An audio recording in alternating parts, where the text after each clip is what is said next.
Good morning, good afternoon, or whenever it is that you're watching this. This is Tracy Brown, and today we are talking about a little bit of a topic that can definitely be a challenge for us. It is this thing around pride.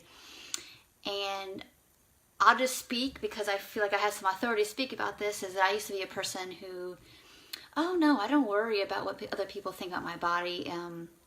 It's just about me, and what I think of my body should be like.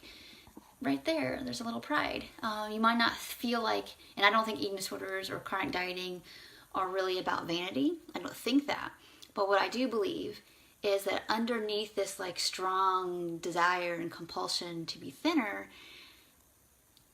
I know that it's about the culture, but it's also deeper within us around these wounds about not feeling good enough. And we often use this identity around trying to be smaller, and for whatever reason you think that means. If it means if I'm smaller, then people think I'm more attractive and then I'll be more lovable.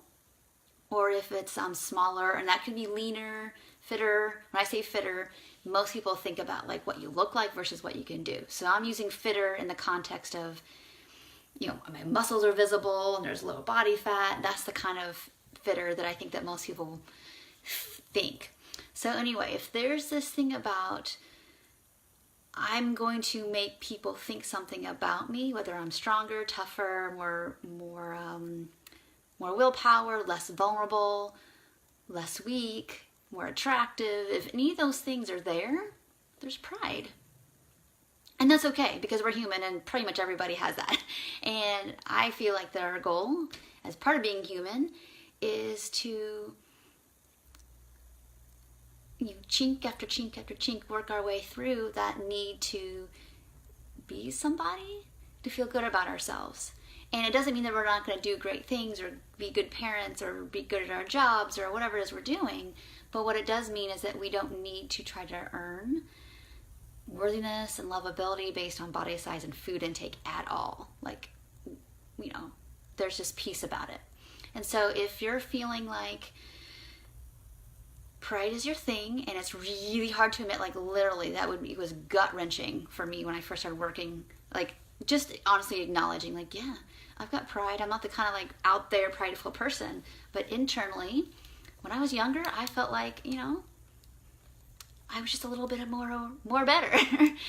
Maybe because of how long I could work out, or just some characteristic, and the hard part of it is for people who are honestly kind, maybe even nice, or don't like to think ourselves that way, is that it's probably there and it's even harder to look at. So I think it's really important to not judge yourself for it, but just really be like, yeah, there's that hidden pride there, and this is how it impacts me, or maybe this is how it impacts how I relate with others, and I want to excavate that. I don't want to carry that around because it's a burden, and really underneath all that is this belief that there's nothing good about you. And of course that's not true. You're inherently lovable and you're here on purpose. So if that gives you any hope, you're inherently lovable, you're here on purpose.